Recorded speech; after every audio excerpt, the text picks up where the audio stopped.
Hello hello, bienvenue sur ma chaîne. Aujourd'hui on va parler livres, on va parler bouquins du mois de juin et mes envies pour le mois de juillet. En avant, c'est parti!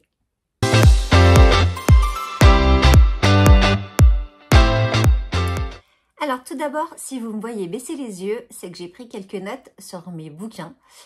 Donc voilà, j'utilise l'application Notion où je mets tous mes bouquins, mes résumés, ce que j'ai ressenti, etc. D'ailleurs, c'est grâce à cette application et aux notes que j'écris dedans que je faisais des podcasts que vous pouvez retrouver sur ma chaîne YouTube également. Là, j'ai décidé de me montrer, de me montrer en vidéo. J'espère que ça vous plaira. Donc, j'ai commencé le mois de juin avec 2 tomes des détectives du Yorkshire. Les détectives du Yorkshire, c'est une saga en 9 tomes. Le 10e devrait sortir en octobre, si j'ai bien lu, en octobre 2024. J'ai lu le tome 6 et le tome 7, et il y en a 9 pour l'instant. Je suis tombée dans cette saga, c'était un truc de malade. C'est un cozy mystery, c'est-à-dire que c'est une enquête policière avec de l'humour, avec de l'amour, voilà, ce n'est pas un policier pur et dur, mais voilà, c'est cosy. Ça se passe en Angleterre. C'est l'histoire, donc je regarde mes notes. C'est l'histoire de... Donc, on fait la connaissance de Delilah Metcalf. C'est une jeune femme qui habite dans un petit village du Yorkshire. Elle a créé une agence de rencontres dans cette petite bourgade. Arrive le fameux Samson. Alors, est-ce qu'on dit Samson? Est-ce qu'on dit Samson? Je ne sais pas si on le dit à la française ou à l'anglaise. Moi, j'ai décidé de le dire Samson. En fait, on fait un peu comme on veut. Donc, Samson O'Brien, l'ancien meilleur ami du frère de Delilah, revient dans son village d'enfance. Il en était parti très très rapidement. On apprendra beaucoup plus tard pourquoi. Ils vont se retrouver. Samson va ouvrir une agence de détectives et tous les deux finalement vont résoudre différentes enquêtes dans ce petit village. Et franchement, c'est un vrai bonheur de retrouver ces 2 personnages à chaque fois. Et pas que ces 2 personnages, vraiment, on vit avec tout le village. Donc, on connaît la banquière, on connaît le tenancier de bar, on connaît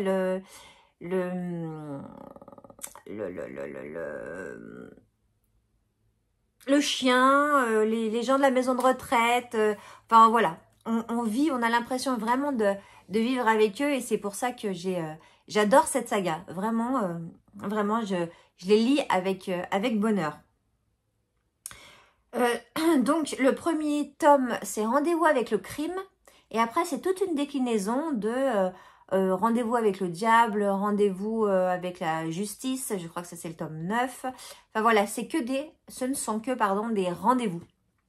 Donc c'est chouette. C'est une belle saga pour lire cet été. Vraiment, si vous ne savez pas quoi lire, je vous recommande chaudement cette saga parce que moi, vraiment, voilà, je sais pas si vous aurez compris, mais j'adore. Ensuite, j'adore Laurent Gounel. J'adore sa plume, j'adore ses bouquins. J'en ai lu, je sais pas, 3-4 peut-être. J'aime vraiment.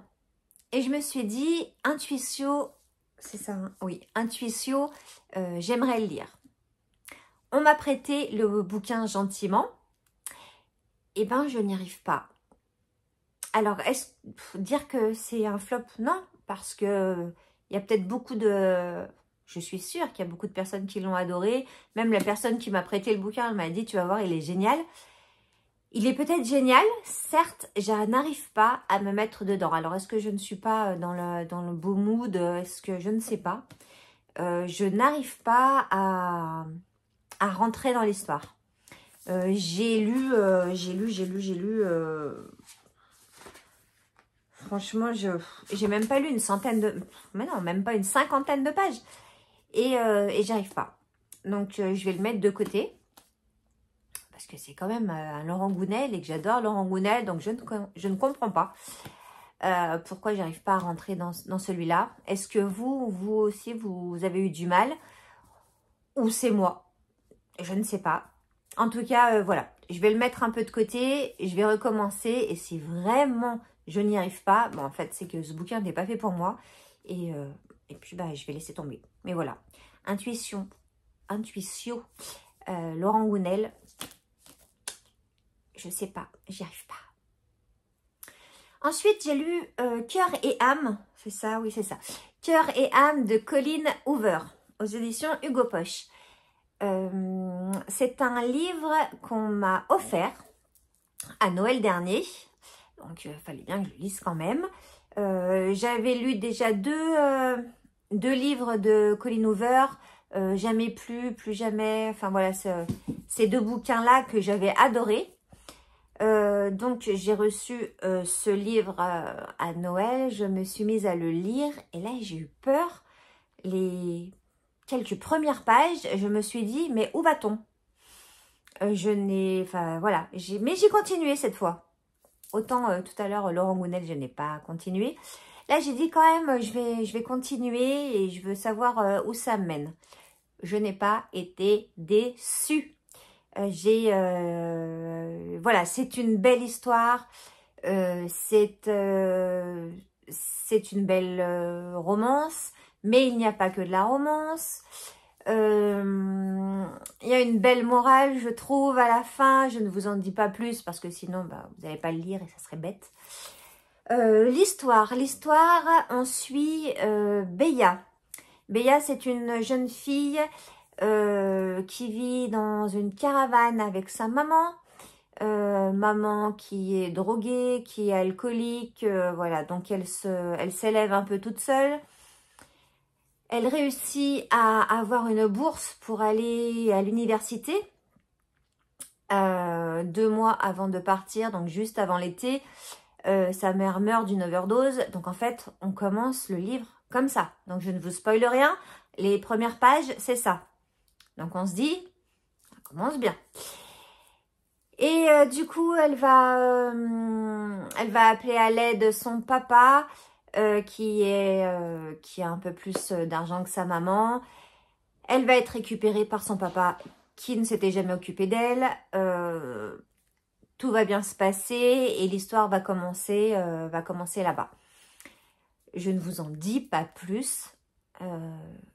Vous en dire plus, ça serait vous expliquer tout le bouquin et c'est pas le rôle de ces vidéos. Je vais pas tout vous raconter, simplement vous dire que j'ai beaucoup aimé, qu'il ne faut pas se fier aux 30 premières pages. Allez-y, continuez. Et voilà. Vraiment, j'ai beaucoup aimé ce bouquin. Et enfin, j'ai lu une petite pépite de Claire Norton. Évidemment, je crois que Claire Norton et pépite, ça va ensemble. Enfin, pour moi, ça va ensemble.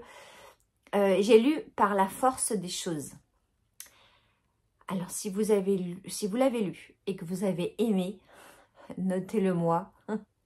Je suis sûre que vous l'avez aimé. C'est l'histoire de Lisa. En fait, on suit l'histoire de Lisa de 20 ans. Je pense qu'elle, au début du livre, elle doit avoir une vingtaine d'années. Jusqu'à 60 ans à peu près. On vit son parcours de femme. Lisa, c'est une jeune fille, donc au début du livre, elle a 20 ans, qui ne croit pas en l'amour, qui est très féministe, qui se met en couple pour faire comme un partenariat en fait. Elle ne croit pas à l'amour avec un homme, elle ne leur fait pas confiance. Enfin voilà, très Après, très indépendante, tout ça. Et bien évidemment, et à un moment donné, ça va changer. Ça va changer avec la rencontre de quelqu'un d'un soir qu'elle ne reverra pas ou pas. Là aussi, je ne peux pas vous raconter parce que voilà, c'est vraiment l'ode à l'amour, ce livre. C'est l'ode à l'amour amoureux, c'est l'ode à l'amour filial, c'est l'ode à l'amour amical. Vraiment, c'est un ode à l'amour. Il est magnifique et en plus, Claire Norton, elle a toujours le chic pour que ses lecteurs se posent des questions sur la lecture. C'est ce que je retrouve dans tous ses livres. Elle a le chic pour ça. Et là, la question qu'on peut se poser, c'est est-ce que on peut attendre l'être aimé toute une vie? Est-ce que la maladie d'amour existe? Voilà, ce genre de choses. Ce bouquin m'a touchée parce qu'on parle également de maladie, on parle d'âme sœur, on parle de choses comme ça, on parle d'amour enfant-parent. Et voilà, il m'a vraiment touchée, j'ai beaucoup aimé. Ça sera peut-être pas mon coup de cœur de Claire Norton, peut-être que je vous ferai une vidéo sur mes coups de cœur. Mais en tout cas, il prend une très belle position dans mes petites pépites. Alors cet été, oui, je vais bouquiner encore et toujours. Donc j'ai reçu ce bouquin également à Noël, donc je ne connais pas du tout. C'est La Promesse de Mia Sheridan chez Hugo Poche. Donc voilà, je ne connais pas du tout ce bouquin. C'est une histoire d'amour apparemment. Il va accepter c'est un garçon qui va accepter une proposition, un mariage de convenance qui lui permettra d'obtenir une part de l'héritage de la grand-mère. Voilà, tout ce que je peux vous dire. Donc, je pense que ça sera lu assez rapidement. Ouais, il y a 540 pages à peu près. Donc voilà, La Promesse, je ne sais pas si vous l'avez lu. Dites-moi en commentaire ce que vous en avez pensé. Mais dévoilez pas moi, ne me dévoilez pas l'histoire. Et puis, avec mon loulou, on est allé dans notre magasin préféré de bouquins, qui commence par un C et qui finit par un A. Et je me suis dit que j'allais recommencer une saga parce que ma saga, les détectives du Yorkshire, pardon, va bientôt se terminer puisque le tome 10, je vous rappelle, sort en octobre, que je suis en train de lire le tome 8 et qu'il ne me restera plus que le tome 9. Donc, il va falloir que je retrouve une autre saga. J'ai lu sur les réseaux que ce Cozy Mystery était chouette. Donc, je vais tenter. Agatha Raisin. Et le premier tome, c'est La Quiche Fatale. Voilà. Donc, à mon avis, vous allez voir les titres à l'envers. Mais bon, vous voyez la couverture. Donc voilà, avec toujours, comme je vous avais dit, hein, ça doit être en Angleterre. C'est ça. Donc toujours le thé, les petits gâteaux, voilà, les Cozy Mystery, c'est ça. Je pense que s'il n'y a pas de thé, ça marche pas. Et puis, j'ai acheté 2 bouquins, donc Les thés meurtriers d'Oxford, aussi un Cozy Mystery.